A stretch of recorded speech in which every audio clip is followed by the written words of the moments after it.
while we're filming The Apology, I swear it took a village to make that film possible in different countries. And I was very blessed to actually be able to have everyone that came on that project to feel passionate for that story, to want to give it their all. And so in many ways, I'm being taught by the people around me as well. So I'm also learning from them, and we're learning from each other, and we're solving problems together. And it's a beautiful experience. Exactly. Right? And Rob Reiner said this during his talk at TIFF one time. He said, you know, the final product of the film is actually not for you. The process is for you and your crew. So make sure that environment is one that people remembers and really enjoys, you know. So screaming your head off and throwing things at people isn't really the experience you want to live by with the people around you. Like, that's your life. It's the process. What have you learned about yourself after going through an experience like that, in terms of relating to other people and still protecting your vision? Patience. It's so weird with documentary. It's like time is your enemy, but time is also your so necessary and your best friend in terms of the type of material and the vibe that you create around like the people that you're filming, as well as your crew. Like, everything impacts it. You know, you can't be 100% unobtrusive. So I just learned so much about patience and slightly being a little bit zen about it. Being like, you can't force this, you can't rush this, but you know, I know that we're on a time crunch, and we would fly. Maybe my producers don't want to hear this, but like, we would fly, you know, 14 hours to maybe just have that 2-minute moment, you know. But that was needed, and we needed to take that time to be there in order to get that 2-minute moment in that film that made everything happen. And you anticipated that, because the interesting thing is, and the other stories around this table, incredibly beautiful cinematic projects, but you don't always know what you're going to get. So I wonder if you kind of have hopes and dreams every day. I mean, how do you kind of start each day with that shopping list when it's life, right? You're following this grandmother around and you don't know what's going to occur.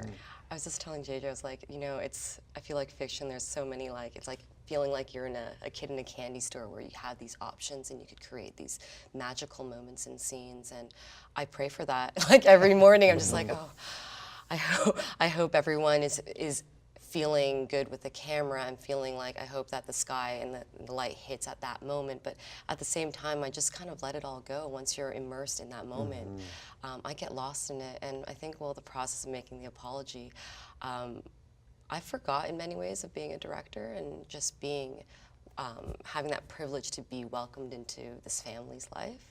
And I got immersed in that. And I thought that was very striking in your film, how intimate it was. It was so extraordinarily intimate. You know, there was a very strong aesthetic, and yet so intimate, and that was a really extraordinary accomplishment.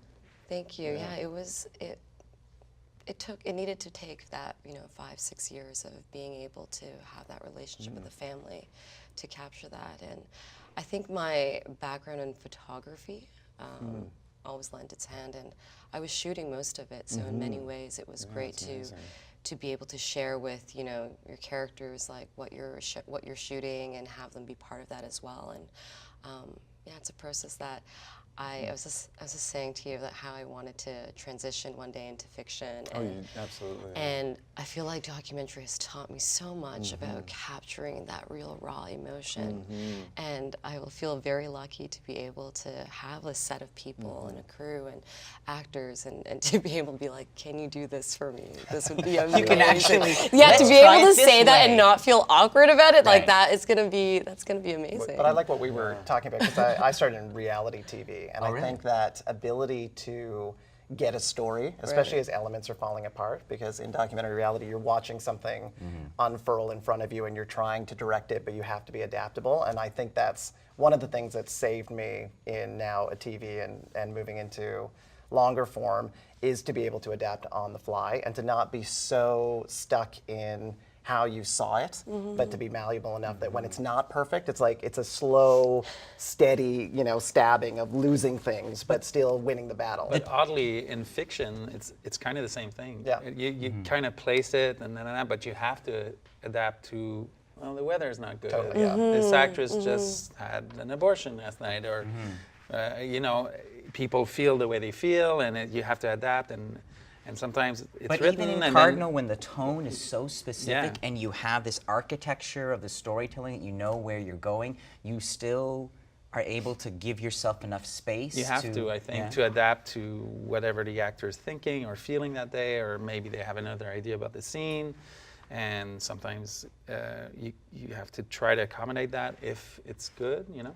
And you know, you could come to a set and go, this was cool, and when we visited, or, but then you kind of go, this would be really awesome here, and you're like, you're Right. going over there because something's happening with the landscape or whatever, and all of a sudden start, you know, we call it on Cardinal as stumbling into greatness. You know, you're like, Yeah. I hadn't thought of that, but look at this window, look at what's going on here. We get through the window, you know.